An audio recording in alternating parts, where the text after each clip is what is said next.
नमस्कार दोस्तों, एक बार फिर स्वागत है आपका आपके अपने चैनल पे। देखिए, आज लेके आए आपके लिए एक टॉपिक जो बार बार बच्चों के दिमाग में ये क्वेश्चन रहता है, भी सैलरी कितनी मिलेगी रेलवे में और प्रमोशन क्या है। देखो, प्रमोशन के नाम पे तो बहुत बड़ा मौका होता है। रेलवे में जितना प्रमोशन है किसी भी डिपार्टमेंट के अंदर आपको प्रमोशन नहीं मिलेगा।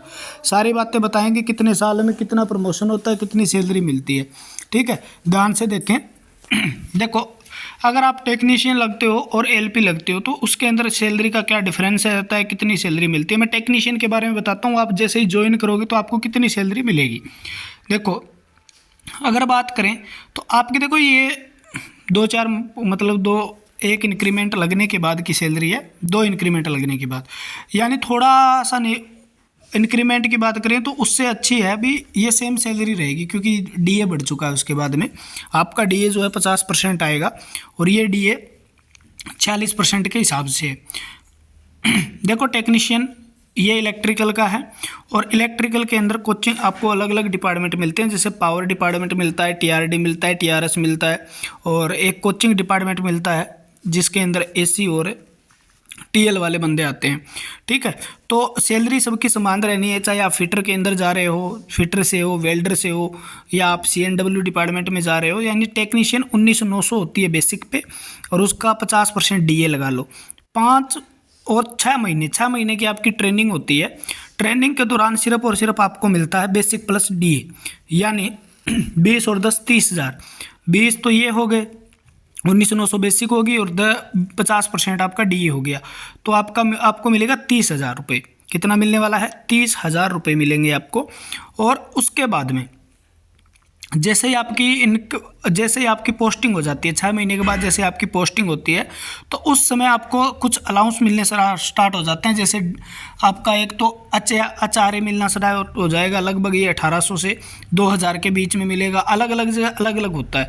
XYZ होता है, 3 प्रकार का ग्रुप है। जैसे दिल्ली में सबसे ज़्यादा मिलेगा, दिल्ली आपको हो गया, कोलकाता हो गया, मुंबई हो गया। तो जो महानगर है उसके अंदर सबसे ज़्यादा होता है, लगभग 8-9 हज़ार रुपये आपका मिल जाता है। उसके बाद में छोटे शहर आते हैं, उससे भी छोटे शहर आते हैं। तो 3 ग्रुप में बंटा होता है, उसके हिसाब से आपको अचारे मिलता है। ठीक है ना, ये जितने बड़े शहर में आपकी ड्यूटी है उतना ही ज़्यादा आपको अचारे मिलेगा, यानी हाउस रेंट मिलेगा। उसके बाद टीए मिलता है आपको, जैसे ट्रांसपोर्ट अनाउंस बोलते हैं जिसको। एक ट्रेवलिंग अनाउंस भी होता है, ट्रांसपोर्ट अनाउंस मिलता है आपको ये 1200-1300 के करीब। और टोटल आपकी सैलरी बन जाती है 6 महीने के बाद लगभग आपकी 30,000 आपके अकाउंट में आएंगे, यानी 32-33 हज़ार रुपये सैलरी मिलेगी। यानी 4-5 हज़ार का लगभग फ़र्क रहता है। किसके बाद में? ट्रेनिंग के बाद में। यानी आपकी ग्रोस पे देखो इसकी बन रही है 32,259 रुपये और 2992 रुपये एनपीएस के कट गए। ये एनपीएस के कटेंगे उससे ज़्यादा, यानी 14% लगभग कौन करता है? सरकार जमा करती है। तो आपको 30,000 रुपये यहाँ पर इस बंदे के आए। यानी आपको सैलरी जो मिलेगी लगभग कैश इन हैंड जिसको आप बोलते हैं वो 29 और 30 के लगभग मिलेगी आपको। और ये जुड़ रहे हैं आपके, ये नहीं अभी ये नुकसान हो गया आपको कटेंगे तो मिलेंगे नहीं, ये मतलब उससे भी ज़्यादा आपको देती है। ठीक है, लगभग इसके 3500 रुपये सरकार जमा करेगी, 3,000 ये हो गए, यानी ये 6500 और जोड़ दो आप, यानी आपकी सैलरी होगी लगभग 36-37 हज़ार रुपये सैलरी मिल गई आपको। समझ में आ गई? बोला जी, अब बताओ, ये तो मिलेंगे आपको। मैं बता देता हूँ, प्रमोशन की बात करें तो बहुत ही अच्छा प्रमोशन है, बहुत ज़बरदस्त प्रमोशन है। और किस प्रकार से प्रमोशन है, जॉब प्रोफाइल क्या है, उसके बारे में लंबी वीडियो बन जाएगी तो डिस्कस करेंगे। रेलवे के अंदर आप अगर टेक्नीशियन 3rd ज्वाइन करते हो और टेक्नीशियन 3rd ज्वाइन करने के बाद आप 2 साल तो मिनिमम पीरियड होता है और 6 महीने होते हैं आपके ट्रेनिंग के। यानी पहली प्रमोशन आपको 2.5 साल के बाद मिल जाएगी। रेगुलर प्रमोशन होती है, एक पेपर होता है, नॉर्मली अपने आप सारे पास करते हैं उसके अंदर, क्योंकि जो बता रहा है ना बंदा, ठीक है ना, यानी मैं ही आपको बता रहा हूँ। तो मैंने 4 साल रेलवे में जॉब की है, ठीक है ना, 4 साल रेलवे में मैंने जॉब किया, तो उसके बारे में मेरे को पता है। इलेक्ट्रिकल मेरा डिपार्टमेंट था, तो सारी की सारी आपको बातें बता रहा हूँ, वो ध्यान से सुने आप। आपके सारे डाउट क्लियर कर दूंगा, जो भी आप कमेंट में लिख देना, आपके सारे के सारे जवाब देंगे। एक बात तो ये हो गई जी, प्रमोशन आपको यानी 2.5 साल में प्रमोशन मिल जाएगा पहला, और आपकी बेसिक हो जाएगी 25,500। यानी 25,500 2.5 साल के बाद आपकी सैलरी क्या होगी, तो ये मैं बताने की आपको कोशिश करूँगा। देखो, 25,500 बेसिक होने पर आपकी सैलरी जो जाएगी, अब देखो 42,630 रुपये ग्रोस होगी। अब 42 नहीं है, आप 25,500 में 25 चौका 100 यानी 1000 और जोड़ लो। 1000 जोड़ने के बाद आपका लगभग ये 44,000 सैलरी हो जाएगी 2.5 साल के बाद। ठीक है ना, 2.5 साल में 44-45 हज़ार रुपये सैलरी बननी स्टार्ट हो जाएगी और ये डिडक्शन करके 40,000 आपके अकाउंट में आ जाएंगे। यानी प्रमोशन, पहली प्रमोशन बोले जी ये सबका होता है, हर रेगुलर प्रमोशन है, पोस्टें खाली रहती है, रेगुलर प्रमोशन है हर टेक्नीशियन थर्ड का। ठीक है ना, हर टेक्नीशियन थर्ड का किसी भी डिवीजन में थोड़ा बहुत लेट हो जाता है किसी महीने, लेकिन वेट करते रहते हैं भाई इनके पूरा हो 2 साल तो इनको प्रमोट करके आगे बढ़ाया जाए। यानी प्रमोशन की बात करें, उसके 2 साल बाद आपकी 29,000 बेसिक हो जाती है, यानी आपकी सैलरी और बढ़ गई, 9-10 हज़ार और बढ़ गई। यानी मान के चलो 4.5 साल के बाद आप टेक्नीशियन क्या बन जाते हो, टेक्नीशियन आप बन जाते हो 1, टेक्नीशियन 1 बनते हो। उस समय आपकी सैलरी जाएगी, देख लो ये तो 45 और इतने में आपकी लगभग इंक्रीमेंट वगैरह और कुछ करके सारा का सारा डीए वगैरह बढ़ जाएगा, तो ये सैलरी चल जाएगी 55 और 60 हज़ार के बीच में, 55 और 60 के बीच में रहती है। और लेवल 1 पर जाने के बाद तो लेवल 5 पे चले जाओगे और लेवल 5 के बाद आता है लेवल 6, यानी वहाँ पर आता है फिर सीनियर टेक्नीशियन। उसके अंदर थोड़ा सा लंबा प्रोसेस है, 4-5 साल लग जाते हैं। और सीनियर टेक्नीशियन और जेई की सैलरी समान होती है, यानी 4200 पे ग्रेड पे पहुँच जाता है। कम से कम आपको 7-8 साल के बाद में 4200 पे ग्रेड आपको देखने को मिलता है, 7-8 साल प्लस ही मान के चलो। तो बोले जी उससे पहले भी प्रमोट हो सकते हैं। हाँ, अगर आपके पास है ITI, अगर आपके पास ITI तो 3 साल की सर्विस होने के बाद आप डिपार्टमेंटल जेई का पेपर दे सकते हो। ठीक है, 3 साल बाद डिपार्टमेंटल पेपर निकलते रहते हैं, यानी उन्हें टैलेंटेड कोटा बोला जाता है वहाँ पर। तो टैलेंटेड कोटे के ऊपर जिस डिवीज़न में आप नौकरी कर रहे हो उस डिवीज़न में जेई की भर्ती आती रहती है, हर साल लगभग 1-2 साल के अंदर आती है। 3 साल जैसे ही आपकी जॉब होगी मान लो, उसके बाद आप जेई का सीधा पेपर दे सकते हो। और जेई की लगभग मान लो आपके डिपार्टमेंट के हिसाब से पोस्ट निकलती है, इलेक्ट्रिकल की लगभग 10 से 15 पोस्ट निकलती है 1-1.5 साल के अंदर जेई की। ठीक है, और CNW डिपार्टमेंट होता है एक जिसमें फिटर वेल्डर ये सारे के सारे आते हैं, उसके अंदर अच्छी खासी पोस्टें निकलती रहती है। इसके अलावा आप LP बनना चाहते हो तो LP ही बन सकते हो आप, यानी जैसे ही आपने रेलवे ज्वाइन किया तो GDC एक एग्ज़ाम होता है। ठीक है, तो उसके थ्रू भी आप जा सकते हो। ठीक है, पूरे जैसे मान लो NWR की पोस्ट निकले, मान लो एग्जाम्पल देते हैं, तो उसके अंदर आपके पास होना चाहिए डिप्लोमा। ठीक है, अगर डिप्लोमा आपके पास है तो आप ज्वाइन करने के बाद हाथों हाथ पेपर भी दे सकते हो। मेरी ट्रेनिंग पूरी हो गई उसके बाद भी पेपर देते हो डिप्लोमे के बाद, या BTech बेस पे पेपर देते हो, जेई बन जाते हो। और जेई से प्रमोट होना SSC 2 साल के बाद SSC बन जाता है।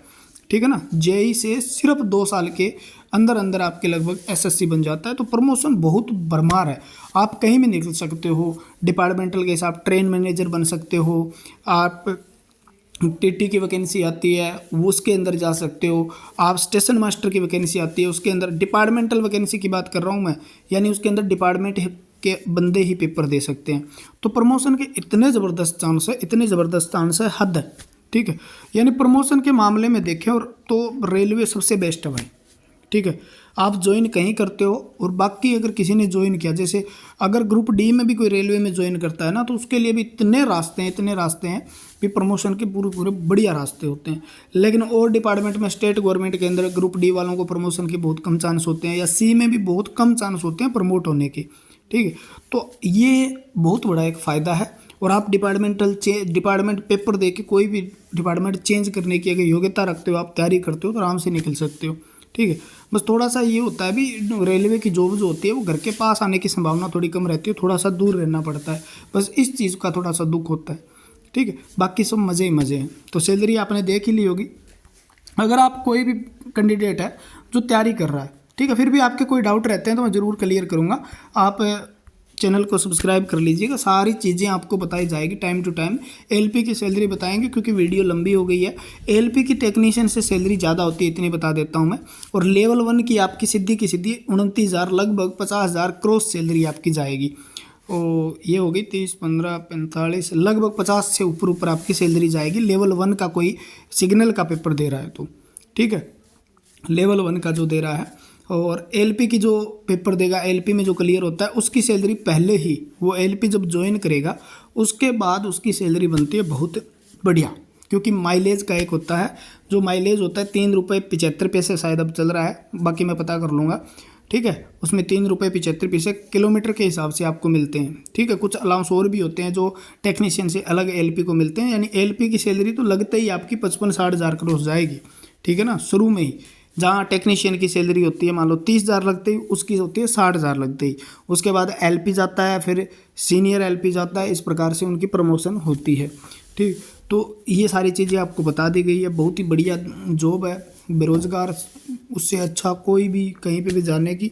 बाकी जो आप अगर कोई डाउट रहता है तो कमेंट कर सकते हैं, और अगर फिर भी आपका कोई डाउट है तो आराम से आप जुड़े रहिएगा, आपको सारी चीज़ें बताएंगे। एलपी की सैलरी स्लिप दिखाएंगे आपको, ठीक है ना। टेक्नीशियन का वर्क प्रोफाइल क्या होता है वो बताएंगे, क्योंकि रेलवे में होने का यही फ़ायदा है, ठीक है। तो सारी चीज़ें आपको बताएंगे, डिपार्टमेंटल पेपर कैसे होता है, क्या होता है, कैसे कैसे सारा कुछ प्रोसेस आपको बता दिया जाएगा। तो चैनल से जुड़िए। और यहाँ पर आपको बायोलॉजी की फ्री ऑफ कॉस्ट थ्योरी की सीरीज चलाएंगे। अगर आपको पेड बैच में भी वैसी बायोलॉजी की थ्योरी मिल जाए तो डिसलाइक कर देना वीडियो को भाई, ठीक है, डिसलाइक कर देना। तो एलपी के लिए और टेक्नीशियन के लिए जो बायोलॉजी आएगी, आपको बाहर क्वेश्चन देखने को नहीं मिलेगा। फ्री ऑफ कॉस्ट आपके लिए एक सीरीज लेके आ रहे हैं जो बायोलॉजी के लिए रहेगी। फ्री ऑफ कॉस्ट थ्योरी रहेगी। देखो क्वेश्चन तो हर किसी ने पढ़ाए होंगे और आप थ्योरी फ्री में पढ़ाएंगे, ठीक है। और अपना काम यही है, पीछे से हमने लाइनमैन की तैयारी करवाई थी, आपको पता भी होगा। और लाइनमैन के अंदर अपने सारी फ्री ऑफ कॉस्ट इलेक्ट्रिकल की थ्योरी करवाई थी। इसके ऊपर भी आप, क्योंकि एलपी का सेकंड पेपर बी पार्ट देखो, इलेक्ट्रिकल के जो भी बच्चे हैं वो जुड़े हुए हैं, तो आराम से फ्री ऑफ कॉस्ट इसके ऊपर थ्योरी करवाएगी इस चैनल पर, तो आप जुड़ सकते हैं, ठीक है। और जॉब पाना मुश्किल नहीं है, आईटीआई बेस पे भी और डिप्लोमा बेस पे, क्योंकि बहुत ज़्यादा वैकेंसी आती है। हाल फिलहाल आपको पता भी है, मैं पहले रेलवे में था, अब टेक्निकल एजुकेशन डिपार्टमेंट में हूँ। उससे पहले डीएफसीसीआई, उससे पहले ठीक है हरियाणा का एलएम का क्लियर था। तो कुछ बहुत सी जॉब पा ली है, मन की इच्छा है, ठीक है। तो आप भी पा सकते हैं, हमारे साथ जुड़िए रहिए, ताकि आपको मोटिवेशन भी मिलता रहेगा। मेहनत किस तरीके से की जाती है, नौकरी लगने के बाद भी आप किस तरीके से मेहनत करके नई जॉब पा सकते हो, अच्छी जॉब पा सकते हो कोई भी, तो सारी चीज़ें आपको बताएंगे, ठीक है। वीडियो अच्छी लगे तो कमेंट जरूर करना, लाइक करना वीडियो को। आज के लिए इतना ही है। जय हिंद, जय भारत। मिलते हैं अगले वीडियो के साथ। धन्यवाद।